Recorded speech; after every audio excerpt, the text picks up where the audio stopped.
Hello दोस्तों, स्वागत है आपके अपने यूट्यूब चैनल तरपुर क्लासेस पर। जो हमारे साइंस के टॉपिक चल रहे थे, साइंस का टॉपिक जो हमारा पोषण चल रहा था, उसमें हमने पिछले 2 लेक्चर्स में साइंस के इस दो टॉपिक के बारे में जाना। आज जो हमारा तीसरा टॉपिक है वो रहेगा प्रोटीन। आज हम प्रोटीन के बारे में जानेंगे कि प्रोटीन क्या है, प्रोटीन के प्रकार, यानी कि प्रोटीन के बारे में विस्तृत रूप से चर्चा करेंगे। इसके पहले हमारे 2 लेक्चर कंप्लीट हो चुके हैं, पहला कार्बोहाइड्रेट का और दूसरा विटामिन का, यानी कि पोषण टॉपिक था। उसमें हम क्या पढ़ रहे थे? अभी हम कार्बनिक पोषण के बारे में, जो कार्बनिक पोषण के प्रकार थे, यानी कि कार्बनिक पोषण के कितने प्रकार बताए थे? 4, यानी कार्बोहाइड्रेट, विटामिन, प्रोटीन और वसा। जो हमारे पिछले 2 लेक्चरों में कौन कौन से कार्बोहाइड्रेट और विटामिन कंप्लीट हो चुके हैं, तो आप पहले कार्बोहाइड्रेट और विटामिन को भी देख सकते हैं। और आज जो हमारा तीसरा तो कार्बनिक पोषण का स्रोत है वो क्या है? हमारा तीसरा प्रोटीन। तो आज हम प्रोटीन के बारे में देखेंगे कि प्रोटीन क्या है। क्या है हमारा आज का टॉपिक? प्रोटीन। तो देखते हैं प्रोटीन की जानकारी सर्वप्रथम किसने दी हमको? प्रोटीन की जानकारी बर्जीलियस नामक जो वैज्ञानिक थे, उन्होंने हमको प्रोटीन के बारे में बताया। और क्या है प्रोटीन? क्या है? तो प्रोटीन ऐसा कार्बनिक पदार्थ है, प्रोटीन ऐसा कार्बनिक पदार्थ है जिसमें क्या कार्बन, हाइड्रोजन, ऑक्सीजन और नाइट्रोजन के अणु आपस में जुड़े रहते हैं। क्या है प्रोटीन? ऐसा कार्बनिक पदार्थ है जिसमें कार्बन, हाइड्रोजन, ऑक्सीजन और नाइट्रोजन के अणु आपस में जुड़े रहते हैं, जिसके कारण प्रोटीन का निर्माण होता है। और प्रोटीन से के कौन कौन से कार्य हो सकते हैं? तो एक तो प्रोटीन से हमारी शारीरिक वृद्धि होती है, और दूसरा शारीरिक संरचना, शरीर की बनावट संरचना में भी मदद मिलती है। किससे? प्रोटीन से। और इसके बाद कुछ हमको इसकी आवश्यकता अनुसार कुछ ऊर्जा की भी प्राप्ति होती है। साथ ही साथ क्या होता है? हमको ऊर्जा की भी प्राप्ति होती है प्रोटीन से। और प्रोटीन क्या होता है? ऊर्जा के साथ साथ जो प्रोटीन एंटीबॉडी का भी निर्माण करता है। एंटीबॉडी यानी कि रोग प्रतिरोधक क्षमता को भी बढ़ाता है प्रोटीन। रोगों से जो लड़ने की क्षमता होती है वो उस एंटीबॉडी को क्या करता है? प्रोटीन सक्रिय करता है। यानी कि प्रोटीन क्या होता है? और साथ ही साथ जो 20 एमिनो एसिड होते हैं, 20 एमिनो एसिड से मिलकर क्या होता है? हमारा प्रोटीन बना होता है। तो एमिनो एसिड क्या होता है? एमिनो एसिड जिसमें कार्बन, ऑक्सीजन और नाइट्रोजन की मात्रा होती है। क्या है अमीनो एसिड? कार्बन, ऑक्सीजन और नाइट्रोजन की मात्रा होती है। वही क्या हमारा कहलाता है? अमीनो अम्ल, जो कि 20 अमीनो अम्लों से मिलकर हमारा प्रोटीन बनता है। और इसमें जो प्रोटीन का जो अमीनो अम्ल होता है, जो प्रोटीन का क्या कहलाता है? मुख्य घटक कहलाता है। जब 20 अमीनो अम्ल एक साथ मिलकर मिले होते हैं तो तब प्रोटीन का निर्माण होता है। साथ ही साथ कार्बन, हाइड्रोजन, ऑक्सीजन, नाइट्रोजन ये अणु उपस्थित होते हैं। अगर प्रोटीन की कमी हो जाए तो क्या होता है? प्रोटीन की कमी हो जाने से जो हमारी एंटीबॉडी बनी होती है वो क्या होती है? वो कमज़ोर हो जाती है, जिससे हमारा क्या होता है? रोग प्रतिरोधक क्षमता, यानी कि जो रोगों से लड़ने की क्षमता होती है वो हमारी कमज़ोर हो जाती है। देखते हैं प्रोटीन के प्रकार। प्रोटीन के प्रकार, तो प्रोटीन के प्रकार कौन कौन से होते हैं? तो प्रोटीन के प्रकार संरचना के आधार पर देखेंगे।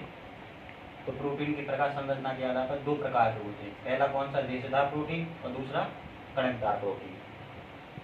कौन सा? रेशेदार प्रोटीन और कणकदार प्रोटीन।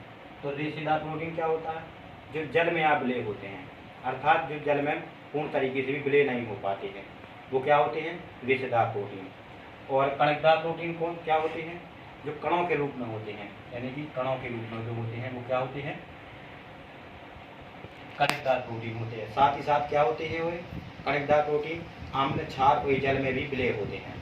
तो देखते हैं रेशेदार प्रोटीन कौन कौन से होते हैं, जैसे कि कैरोटीन, कोलेजन, इलास्टिन, ये हमारे क्या हैं? रेशेदार प्रोटीन। और कणकदार प्रोटीन कौन कौन से हैं? एल्ब्यूमिन और ग्लोबुलिन। एल्ब्यूमिन और ग्लोबुलिन। तो प्रोटीन के प्रकार के कितने संरचना के आधार पर? 2, रेशेदार प्रोटीन और कणकदार प्रोटीन। इसके बाद देखते हैं हम प्रोटीन के स्रोत। प्रोटीन के सोर्स किन किन तरीकों से, किन किन चीज़ों से हमको प्रोटीन की प्राप्ति होती है। तो देखते हैं प्रोटीन की प्राप्ति अंडे से। अंडे से कौन से प्रोटीन की प्राप्ति होती है? एल्ब्यूमिन। और हीमोग्लोबिन में कौन सा प्रोटीन होता है? Globin protein. हीमोग्लोबिन में कौन सा? Globin protein. और रक्त में ग्लोबिलिन। हीमोग्लोबिन में ग्लोबिन, यानी कि ये बात का सब याद रखेंगे, हीमोग्लोबिन में ग्लोबिन और रक्त में ग्लोबिलिन प्रोटीन। ये दोनों एक जैसे कभी कभी कन्फ्यूज भी कर सकते हैं एग्जाम में। तो याद रखने के लिए क्या है? हीमोग्लोबिन, तो जो बात के हीमोग्लोबिन में शब्द होता है वह हीमोग्लोबिन में प्रोटीन होता है। और रक्त में कौन सा होता है? ग्लोबिलिन। अस्थि में कौन सा प्रोटीन होता है? कोलेजन। और दूध का जो पीला भाग होता है, जहाँ हम देखते हैं जब दूध हमारा पीला भाग हो जाता है, दूध के ऊपर जो पीला येलो टाइप का आ जाता है, उसमें कौन सा प्रोटीन होता है? कैरोटीन। जो कैरोटीन प्रोटीन होता है, जो हमारे शरीर में एक कृत में क्या होता है? एक विटामिन के रूप में संचित हो जाता है। कैरोटीन प्रोटीन एक कृत में जाकर विटामिन के रूप में संचित हो जाता है, जो दूध के पीले भाग में पाया जाता है। और दूध के सफ़ेद भाग में कौन सा प्रोटीन पाया जाता है? दूध के सफ़ेद भाग में पाया जाता है कैसीन। कौन सा पाया जाता है दूध के सफ़ेद भाग में? Casein protein. और अनाज में पाया जाता है ग्लूटीन प्रोटीन। कौन सा? Gluten protein. और दाल में पाया जाता है प्रोमिलिन। दाल में कौन सा प्रोटीन पाया जाता है? प्रोमिलिन प्रोटीन। और मक्का में कौन सा प्रोटीन पाया जाता है? मक्का में पाया जाता है जैन, GEN, जैन प्रोटीन पाया जाता है मक्का में। तो अल्फा केराटिन प्रोटीन जो होता है, अल्फा केराटिन ये बहुत मोस्ट प्रोटीन है जो कई बार एग्जाम में आ भी जा चुका है। कौन सा? अल्फा केराटिन मनुष्य के बालों में, नाखूनों में, त्वचा में, जानवरों के सींग में, पक्षियों के पंख में और नाखून में। कौन सा प्रोटीन पाया जाता है? Alpha keratin protein. इसके बाद देखते हैं हम प्रोटीन की कमी से होने वाले रोग, कि प्रोटीन की कमी हो जाए तो कौन कौन से रोग हो सकते हैं। तो प्रोटीन की कमी से दो रोग होते हैं। कौन कौन सा? एक तो मरासमस होता है और दूसरा क्वाशियोरकर। मरासमस और क्वाशियोरकर, ये दोनों ही रोग किसमें? बच्चों में होते हैं। ये जो मरासमस रोग होता है, जो 1 वर्ष से कम उम्र के बच्चे होते हैं, यानी कि जिनकी उम्र 1 वर्ष से कम होती है, उनमें यह रोग होता है मरासमस। ये क्या होता है? जो 1 वर्ष से कम उम्र के बच्चे होते हैं तो उनके हाथ और पैर अत्यंत पतले हो जाते हैं, और जो उनकी तौन के रूप में, यानी कि जो उनकी चर्बी है, पेट का आकार बढ़ने लगता है और हाथ और पैर का आकार कम होने लगता है। ये सब क्या होता है? एक मरासमस रोग के कारण होता है, जिसका मुख्य कारण क्या है?